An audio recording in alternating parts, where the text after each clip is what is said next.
Bueno, aquí estamos otra vez en este nuevo capítulo. Aquí estamos con Jorge. George es un amigo que conozco hace muchos años. Humildad aparte, George creo que es uno de los mayores o los mejores publicistas que hay en Colombia. Jorge tiene una cantidad de experiencia, ha trabajado con una cantidad de marcas y el objetivo de hoy es entender un poquito cómo este mundo de la inteligencia artificial de cierta forma va a, por lo menos a cambiar las reglas del mercado de lo que está pasando en publicidad. Pero me gustaría que George te presentaras tú mismo y nos cuentes todo lo que has hecho. Bueno, muchas gracias por la invitación.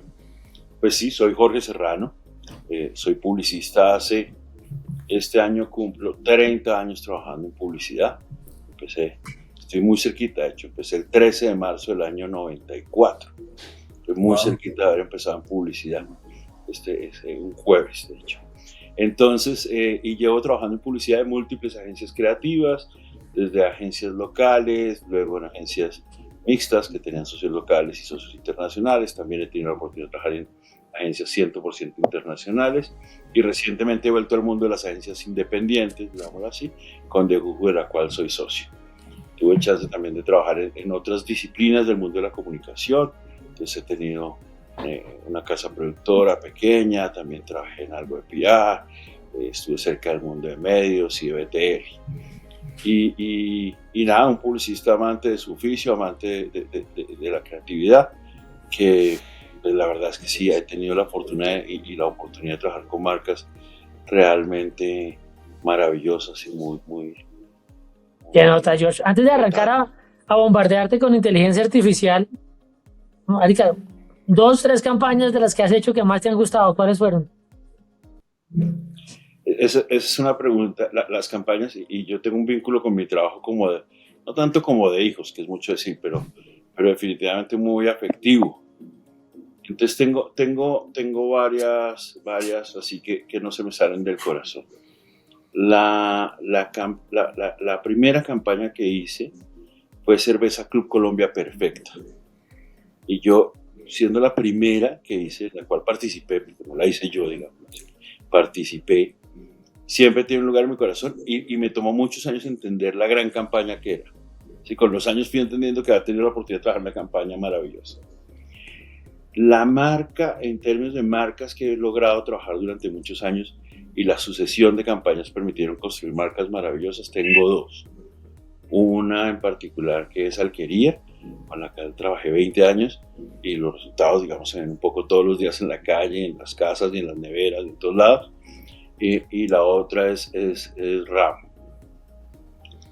con la que trabajé 11 años y también tiene un lugar muy especial en mi corazón. Todas unas supermarcas colombianas, ¿no? Mucho, todos unos íconos de marcas acá. De trabajar en marcas muy icónicas localmente hablando. Luego estaría la campaña con la cual logramos cambiar un negocio en muy poco tiempo, que fue Tigo. Yo tuve la oportunidad de estar cuando lanzamos Tigo, la telefonía móvil como debe ser, que le dimos la vuelta a Tigo de una empresa de 3 puntos de share a una empresa de 18 puntos de share en cuestión de 3 años. Esa me hizo sentir muy orgulloso. Y luego entran las campañas que significan como mucho en la vida personal de uno. Y yo diría que la última fue Avianca, que fue una que me hizo, por la lógica del momento de vida profesional y todo, me hizo reconectarme con el oficio, así como que uno empieza a administrar cosas y se desconecta un poquito del diario, y con Avianca tuve la oportunidad de volver a conectar con el oficio y con lo que me gustaba, que es la que está ahorita al aire del cielo es de todos. Entonces, pero la verdad es que además hay unas que han sido muy significativas a otro nivel. Entonces, el año pasado estuve en Macro, una campaña que realmente es una de las más premiadas en el mercado colombiano. Entonces, insisto, parece como una relación de hijos. ¿Cuál es el favorito? Dice, no se puede decir porque alguno de los chinos se siente. Pero todas tienen un valor y esas de alguna manera han sido como muy significativas. Luego hay piezas por ahí que uno se enamora y dura toda la vida. Hace muchos años trabajé en blancos.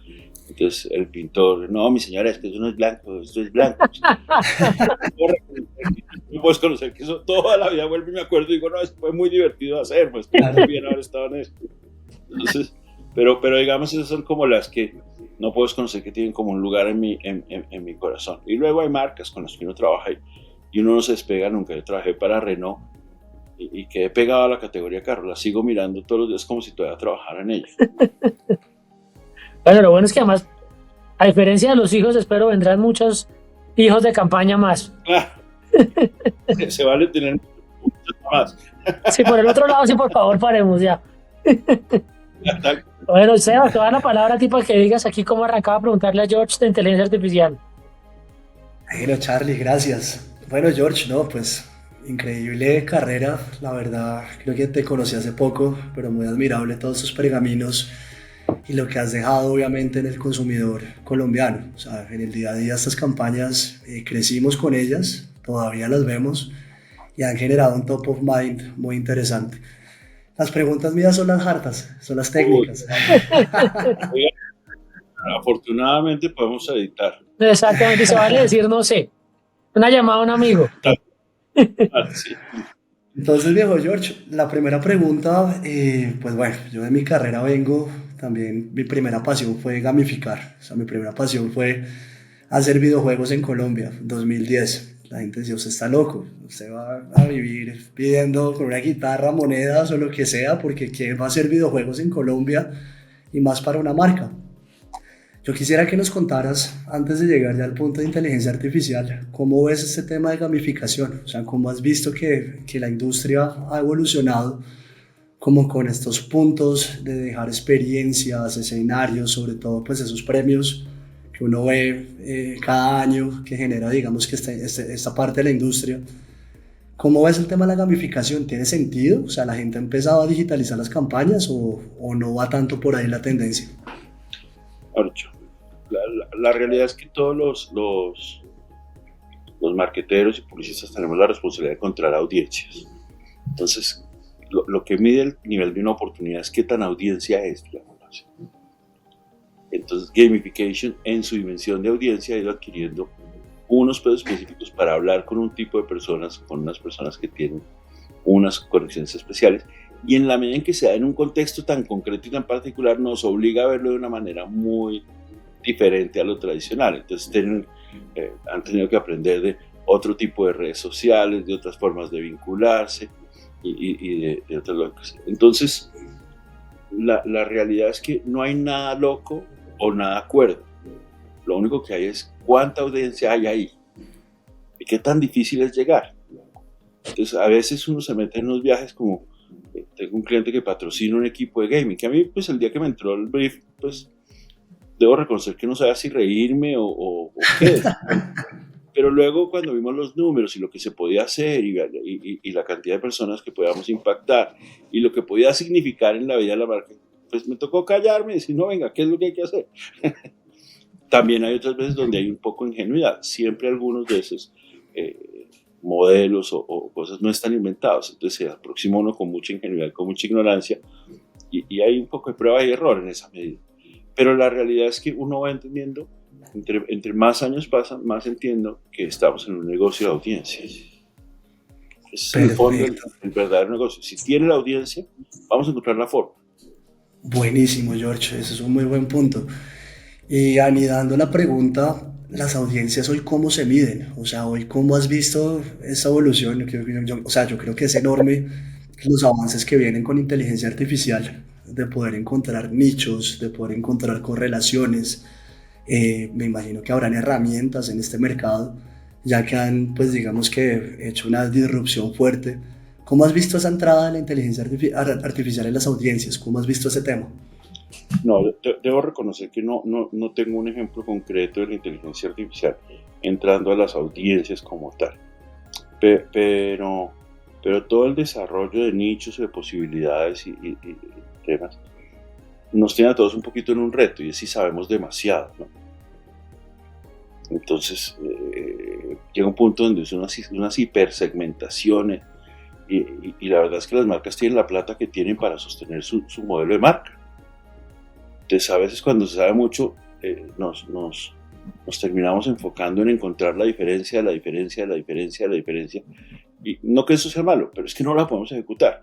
Yo recuerdo, yo fui director regional de Procter durante muchos años, tuve que llevar un par de marcas regionales y siempre me mortificaba un poco que Procter no veía las diferencias que había de Colombia versus Venezuela versus Ecuador. Hasta que un día en una conversación entendí que es que no podían dedicarse a verlas, porque si no, no les alcanzaba la plata. Entonces se dedicaban a encontrar factores comunes. Entonces decidieron encontrar los factores comunes de Chile, de Argentina hasta México. Dice, mujeres que se lavan el pelo. Estoy obviamente exagerando, pero me refiero, uno tiene que encontrar cuál es el punto de corte o el punto de factor común al cual se puede aproximar y en el cual puede hacer diferenciación. Sí, para cualquier categoría podríamos encontrar cualquier cantidad de audiencias. No podemos, tenemos que encontrar factores comunes que nos permitan clusterizarlas de una manera que las podamos atacar.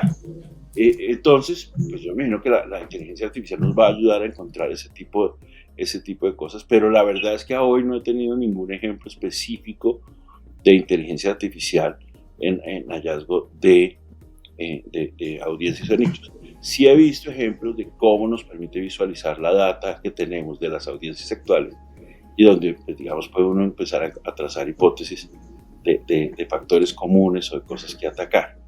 Oye, George, sobre eso, una pregunta mucho, y era parte de lo que hablamos hace un ratito tú y yo, y era parte del problema de no poder segmentar muchas veces es porque sale más caro, como decimos en Colombia, el collar que el perro, porque toca hacer cualquier cantidad de campañas para poderle llegar a cualquier cantidad de nichos. Sin embargo, pues la inteligencia artificial lo que está permitiendo en este momento es generar a otros valores y a otras velocidades una gran cantidad de contenido audiovisual que puede que todavía no sea perfecto, pero probablemente sí va hacia allá. Entonces, ¿tú cómo ves mucho esa migración? Que ahora te la empato con otra pregunta, esa migración de tanto músculo de producción de piezas publicitarias, contenidos comerciales, videos, fotos y demás a un mundo donde todo eso va a estar viviendo es en una inteligencia artificial. ¿Qué crees? No, yo creo que es cierto, hay una gran oportunidad. Si uno mira el mercado publicitario últimos 15 años, digamos, unos 20 incluso, ha habido, las marcas tienen hoy por hoy una necesidad mucho más grande y atomizada de activos para poder darle soporte a sus campañas. Voy a poner un ejemplo dramático, pero eso es así. Hace 20 años yo hacía una campaña y hacía 3 activos. Una cuña, un comercial y un aviso. Y luego, si nos poníamos muy, muy exquisitos, hacíamos POP. Bueno, no, súper exquisitos. Bueno, POP para tiendas y POP para supermercados. Era realmente un conjunto de activos muy concreto. Muy, muy, muy concreto. Cuando yo miro las últimas campañas, digamos, de las marcas más grandes y con mayor cantidad de audiencias y atomización de medios, hoy por hoy una campaña puede tener 180 o 200 activos. Entonces, la tecnología desde hace muchos años nos viene ayudando a que podamos hacer eso mucho más rápido. Desde cosas como pasar de la edición offline de los 90 a la edición online de los 2000, a que ahora todo el mundo puede editar en un computador y ahora vamos a empezar a ver otras cosas nuevas.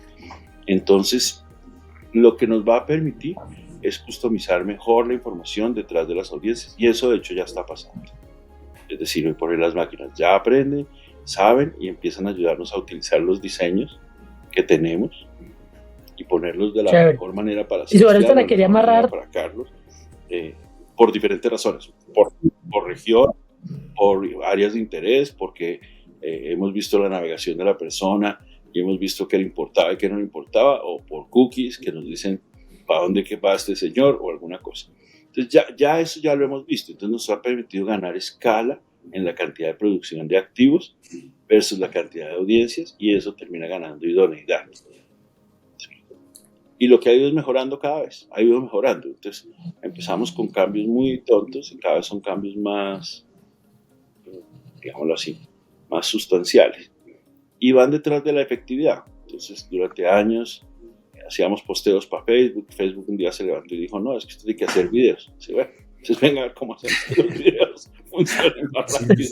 Y así hemos ido haciendo. Me explico, vamos un poco detrás de la efectividad a la hora de contactar a audiencia. Entonces no, está cambiando más, a veces al mundo publicitario como que lo atacan un poco de que no se actualiza, y la realidad es que se actualiza en su oficio.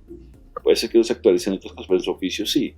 Y ya yo manejé durante algún tiempo para DirecTV toda la parte de materiales de trade para toda Latinoamérica, y para eso teníamos en ese momento una herramienta que arrancaban hablando de Machine Learning, y después un día alguien empezó a decir inteligencia artificial.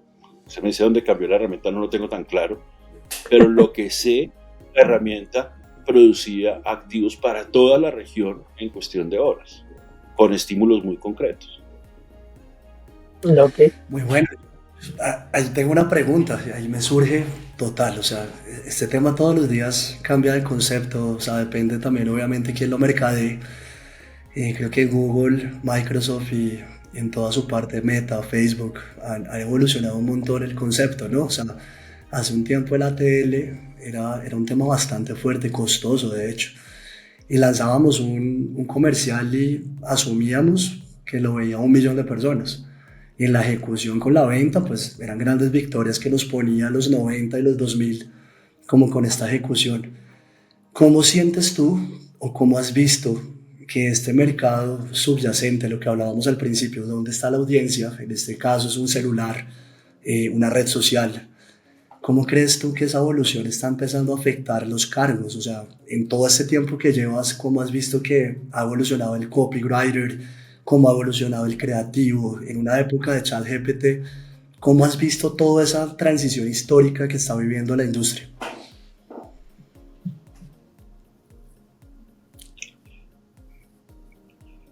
Como todas las industrias, hay de todo, ¿no? Hay personas que no aprenden nunca y hay personas que aprenden todo el tiempo, y en la mitad un montón, obviamente. En la mitad un montón. Entonces yo creo que su pregunta se ve en varias partes. En términos de cargos, las agencias y los marketers han tenido que empezar a incluir gente que no se imaginaban que iban a incluir. Sí, o sea, si había un ingeniero en marketing, era un ingeniero industrial que había hecho o un MBA o una especialización en mercadeo. No necesariamente una persona, un ingeniero especialista en data, en lectura de data o en trazar modelos, digamos así, ¿no? Probablemente a los ingenieros de marketing les quedaba más fácil por su formación académica pensar para qué servían, pero no era para lo que contrataban ingenieros. Yo me recuerdo conocer muchos ingenieros industriales que eran jefe de marca de tal, jefe de marca de aquella, y tenían una visión, digamos, amplia del negocio, pero no sabían de esto, probablemente. Entonces yo creo que empiezan a incluirse otros perfiles diferentes que hacen que estén cambiando los departamentos de marketing.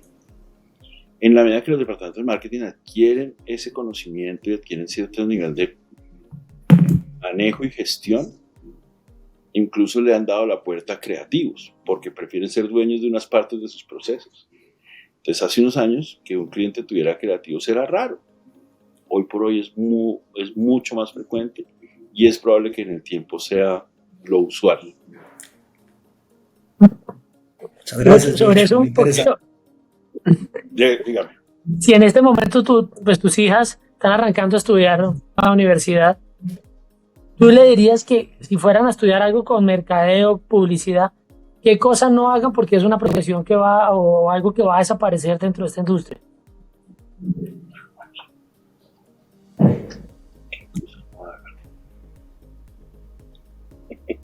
No, es que yo tengo una visión de eso un poco. La otra vez alguien me preguntaba y le digo, mire, hay una sensación de que la inteligencia artificial nos va a reemplazar. Y yo no creo en eso realmente. Yo realmente no lo creo. Yo sigo pensando, y durante muchos años estuve en una presentación de credenciales, una frase de Einstein que decía, si fuera a morir o tuviera 1 hora para salvar mi vida, gastaría los primeros 55 minutos en buscar la pregunta correcta y solo necesitaría 5 para salvarme. Para mí la inteligencia artificial es sobre la pregunta correcta. No sirve de nada la inteligencia artificial si no tengo la pregunta correcta. Entonces, cuando la inteligencia artificial se ve como respuesta, me parece que hay un acto de ingenuidad, porque incluso si no se le hace la pregunta correcta, no sirve para nada. Ayer llegó mi hija que estudia matemáticas así muy golpeada, que porque estaba bloqueada con un proyecto. Y le digo, pero hija, no hay una inteligencia artificial para eso. Dice, papá, la inteligencia artificial no es muy buena para las demostraciones. Y me hizo pensar en, claro, hay preguntas que hay un proceso mental donde ella tiene que saber plantear el problema, o si no, la inteligencia artificial no sirve para nada. Así como también hace unos días me dijo, no, lo uso todo el tiempo para programar en Python, en código, porque realmente me ayuda a hacerlo mucho más rápido. Entonces, cuando se me pregunta por las carreras, yo lo que les digo a mis hijas es la pregunta correcta, Chinita. ¿Qué es lo que quieres lograr? ¿Para qué lo quieres lograr? E incluso hace años me acuerdo de alguien que me decía, si una pregunta no aguanta 3 porqués es porque no está buena. Entonces yo no creo que haya carreras que se van a morir. Creo que lo que se van a morir son personas panditas que no encuentran la pregunta correcta. Entonces si la persona se pregunta qué hacer con un diseño, dice, no, bueno, se va a morir. O cómo hacer este diseño, no, se va a morir. Pero si se pregunta cómo puedo hacer para que mi diseño se escale a niveles no sé qué, y se customice, y dice, no, ahí sí, bueno, ya encontré la pregunta correcta. Sea un diseñador que entiende eso. Qué buena respuesta, George. O sea, este es el sentido de este podcast. O sea, literalmente creo que nos han llenado de mitos. La semana pasada lanzaban al mundo Sora, la primera plataforma que hace videos y escenarios totalmente automatizados a un prompt, a una pregunta. ¿Qué viste de eso? ¿Qué opinas del tema de Sora? No, de hecho, me ratificó en el punto de la pregunta correcta. Dice, no, me parece mágico que esa mierda arranque un texto. O sea, es increíble. Dice, pero si el texto no es bueno, pues me va a dar basura. Bien hecha, pero basura. ¿Me explico? O sea, voy a tener que hacer, si yo quisiera que ese video estuviera al servicio de una marca, voy a tener que hacer una serie de preguntas y de contextualizar esa inteligencia artificial de una manera inteligente para que realmente salga algo al servicio de una marca. ¿Sí? Entonces, entonces, yo le tengo más miedo porque soy mayor, porque tengo 50 años y no sé si voy a ser capaz de aprender a trabajar así. Pero no porque crea en esa visión apocalíptica de que va a reemplazar a los humanos. Va a reemplazar muchas tareas, no tengo ninguna duda de eso. Pero también creo que van a surgir otras. Aprender a hacer la pregunta correcta significa que alguien analizó bien las respuestas anteriores para poder hacer la pregunta que es. Significa que alguien entendió verdaderamente el problema. Que significa que alguien fue capaz de construir un modelado de modelos de atribución de marca para saber dónde atacar y dónde no atacar y puso las variables correctas. Excelente respuesta. Entonces, total. De hecho, muchas veces en mi oficio le digo a la gente, puta, cometamos errores nuevos. Lo que va a haber es nuevos problemas o nuevas formas de resolver los problemas, pero no es un tema de evoluciona el problema. Sí, exacto, evoluciona el problema. Entonces, antes el problema era poder hacer 200 artes finales en un día porque tocaba hacerlos a mano. Y después era, venga, ya los podemos hacer. Y ahora los va a poder hacer la máquina. Oye, ¿y eso resolvió el problema? No, quiere decir que nos podemos dedicar a otro problema. Nunca fue perfecto. Ya ese no es un problema, pero ahora otro. Oye, ¿cómo hacemos que esos artes finales sean más customizados? Y entonces ya resolvimos ese. Y en un año será, oye, ¿dónde los ponemos para que funcionen mejor? Óyeme, George, sobre eso, hace poco vi a alguien que decía que dentro de muy poco tiempo lo que vamos a estar es un algoritmo vendiéndole al algoritmo de nuestro cliente. ¿A qué me refiero? A qué hago para que el algoritmo de mi cliente, no voy a inventar, le recomiende en Amazon, en Mercado Libre, en donde sea, el producto que yo quiero, porque al final del día la gente va a terminar comprando según las recomendaciones. Yo no sé si eso vale la pena el título apocalíptico o no, que a ti te gusta, pero ¿cómo lo verías? Mejor dicho, ¿qué pasaría en ese momento con la publicidad? Yo a eso le he dado vueltas. Eso se imagina. Y hay unos días que me pegó unas enredadas en mi cabeza, porque a mí me aterra la idea de que el algoritmo me impida ver algo nuevo. Eso me parece terrible. O sea, pero estoy hablando como consumidor. O sea, que mi computadora aprenda tanto de mí que no me muestre nada nuevo. Y me da una sensación como, eso sí me da miedo. Eso sí me da miedo. Puta, ¿qué más voy a ver? ¿Qué otra cosa hay para mí que no estoy viendo? Porque el algoritmo está convencido de que yo solo compro camisetas. Porque ya me sesgó el algoritmo en esta cajita, claro. Entonces a mí debo reconocer que eso sí, más de una vez, de hecho me quita el sueño, como que digo, he llegado días así como muy decisivo a, tengo que borrar todo en mi navegador para ver si me pone otra cosa. Hice otra vaina, una vez un poco, yo sé que a riesgo de ser hasta medio pendejo, pero me explico, eso me aterra un poco. Claro. Y yo creo que la humanidad se va a defender de eso. De hecho, la publicidad en su origen es la posibilidad de escoger.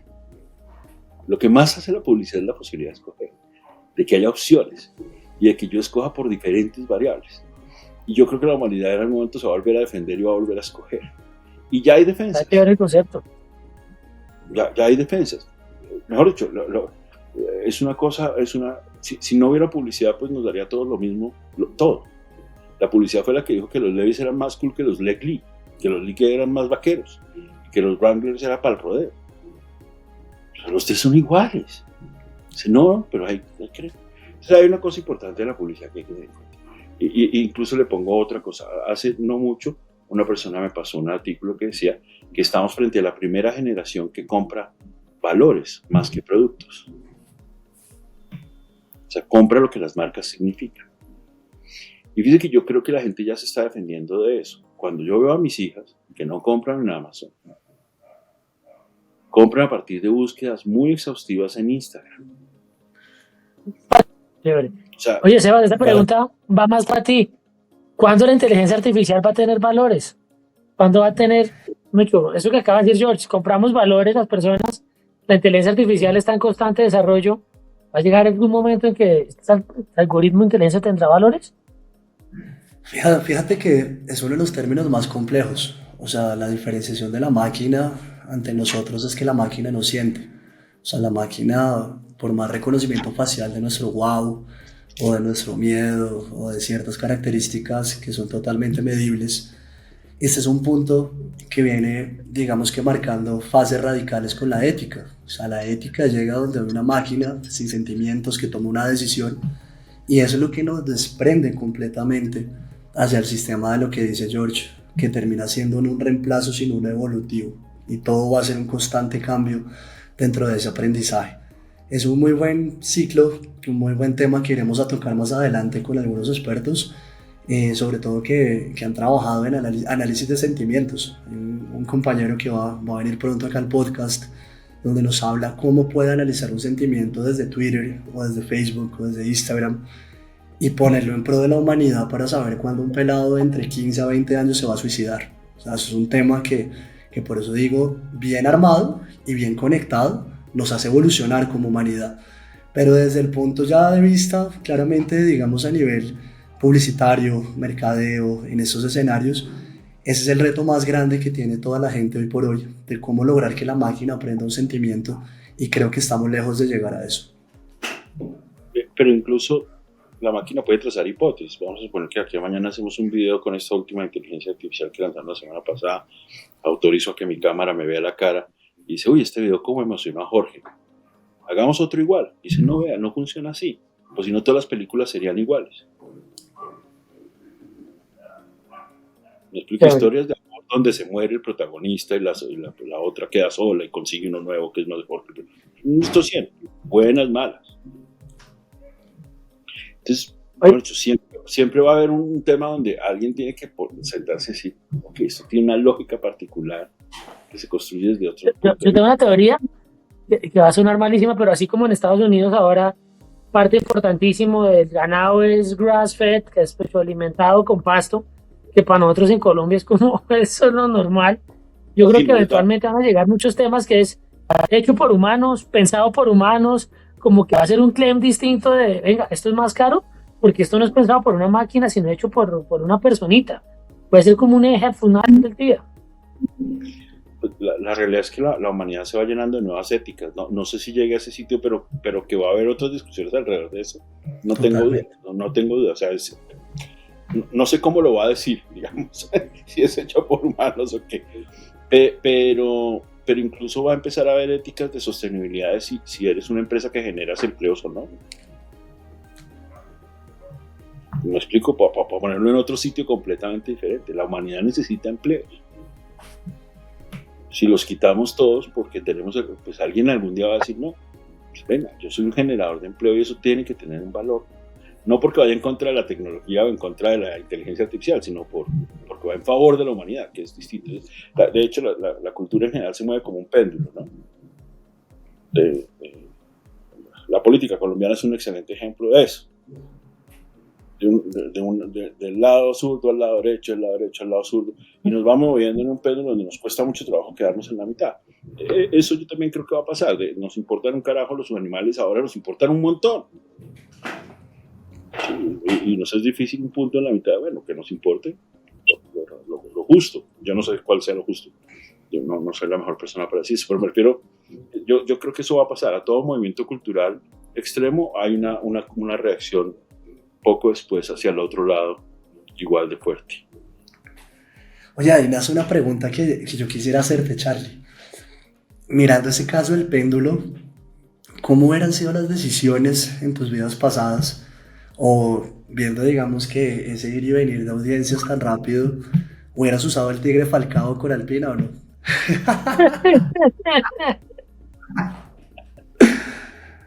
Ahí estás tocando otros temas bien interesantes y el que George creo que también lo ve todo el tiempo, y es cuál es el ROI de la campaña. Evidentemente un personaje de estos genera unos costos altísimos. Uno puede decir, pues, ¿cuánto fue el incremento en venta? X, ¿cuánto me costó Y? Es el ROI. Pero la verdad del día es que uno no sabe cuánto del incremento de esa venta vino realmente por el tigre, o cuánto incremento de esa venta vino es porque uno va y le mete una presión a la fuerza de ventas gigantesca y le dices que sacamos al tigre, ustedes cómo no van a vender más. Entonces es un punto difícil de entender, pero al final del día, en este caso específico, creo que sigue siendo una persona que cumplía mucho los valores de Alpina y representaba muy bien a la marca, en este caso específico. No, yo lo hubiera vuelto a hacer y hubiera vuelto a viajar a conocerlo y a grabar. Incluso a ese tipo de preguntas, probablemente la inteligencia artificial sí nos ayuda a entender mejor las interacciones de lo que hacemos. Es decir, si cuando hablamos de utilizar el tigre Falcao, ¿fue ventas? No, de pronto no fue ventas, de pronto fue awareness. Lo que pasa es que sabíamos que si teníamos más awareness, teníamos más consideración, éramos más repertorio, y se decantaba en una venta en algún punto en el tiempo. Total. No, lo digo George es porque yo todavía me acuerdo. O sea, para mí fue una sorpresa cuando literalmente Charlie nos conocimos, arrancar este venture en todo el tema de lucro. Y yo digo, bueno, ese man fue el que hizo y que puso al tigre Falcao, weón, con el bigote. Todavía tengo esa vaina en la cabeza, como el God Milk. Y esto me pareció una genialidad y un tema, digamos, que marca, digamos que puntos de vista sobre una marca en adelante, que es, la pregunta iba más es porque había lógica, ¿cierto? No había la gran cantidad de datos que hoy nos vende la industria o que dice que podemos generar con máquinas o no máquinas, sino que es lo que hablamos del talento tailor-made, o sea, el talento como cuando no compramos una vasija porque la vasija ya viene industrializada por IKEA, sino le compramos al guayú que hace la vaina pues diferente, bonita y eso digamos que creo que me queda de esta conversación dentro de este modelo tecnológico. Muchas gracias. Pero incluso eso que usted dice me hizo pensar en otra cosa. Por un momento pensemos en que el mercado es enamorar a un consumidor. Y quedémonos con la palabra enamorar. Yo debo haber hecho muchas estupideces que ninguna inteligencia artificial me hubiera recomendado para que mi mujer se casara conmigo. Que no tenían sentido.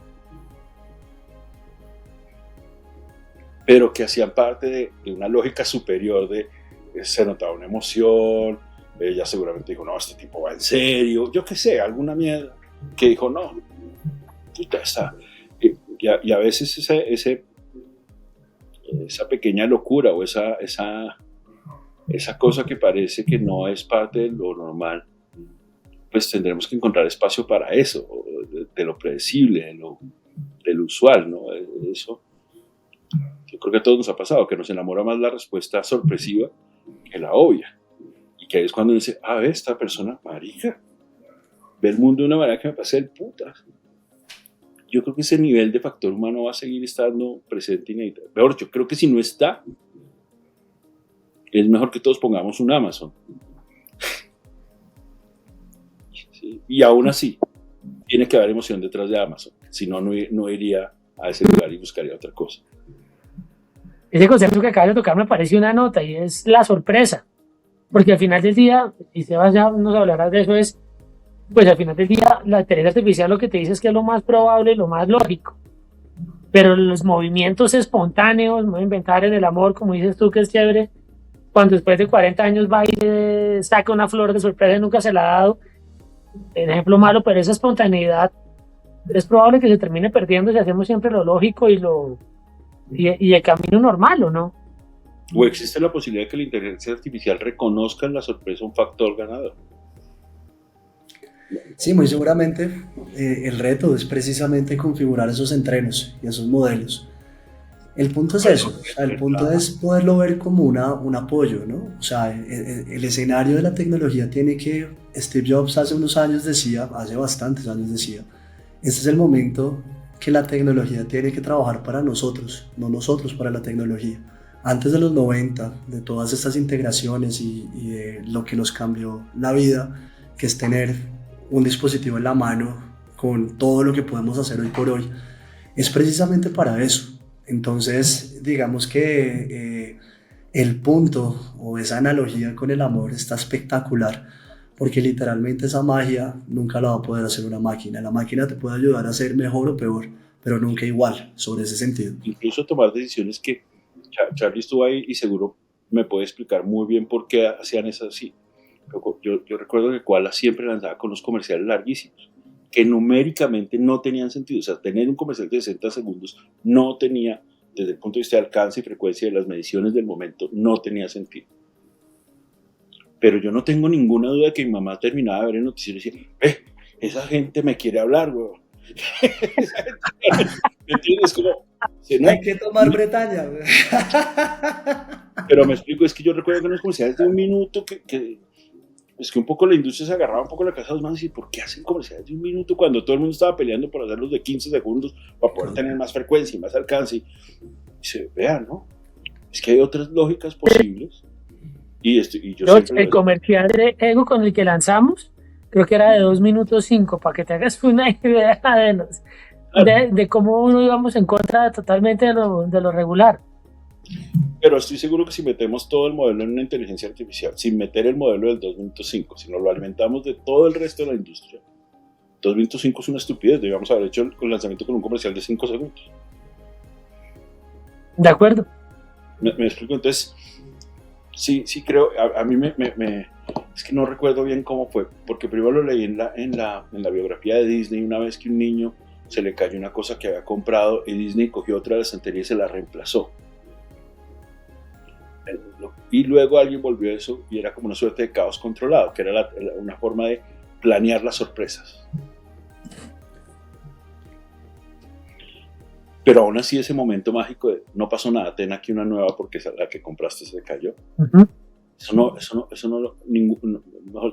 la empatía de un humano entiende lo que ese niño pudo haber sentido en ese momento. Total.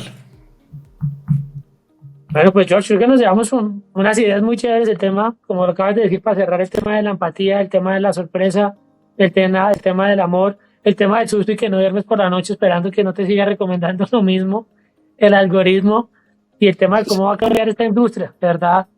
Pues muchísimas gracias, George, pues, por todo el tiempo que nos dedicaste y muchos éxitos en tu nuevo proyecto. Seguramente tendrás muchos hijos publicitarios nuevos muy exitosos. Ojalá, ya saben, si en 10 años nos vamos a ver y sigo con la camiseta lila, sabrán que triunfó el algoritmo. Nosotros unos años lo podemos recrear, tranquilo. Pero no. Esto es muy interesante lo que viene y reflexionar, porque también creo que estamos en el punto donde decidimos para qué la queremos, ¿no? Reflexionar para qué la queremos y qué queremos. Yo creo que todos los marketers y todos estamos en esa pregunta. Es para qué queremos esto realmente. Al punto que se hace hace un rato de que durante los 90 perseguíamos la tecnología. A mí, de hecho, me preocupa que sigamos un poquito en eso que decía Steve Jobs que pasaba. ¿Sí? Como cuando surgieron las redes sociales y no, es que hay que tener Facebook. ¿Y para qué, güey? No sé, hay que tener, todo el mundo está ahí. Sí, y entonces oye, tenemos algo de inteligencia artificial en este departamento de mercado. No, la cagamos, hay que tener algo de inteligencia. No, pero ¿para qué? La pregunta correcta sigue siendo un poco la magia de todo. Total. Bueno, muchas gracias. Pues Data Wizards, perdiendo el miedo a la inteligencia artificial. Muchas gracias. Un abrazo, chao. Se cuidan, chao.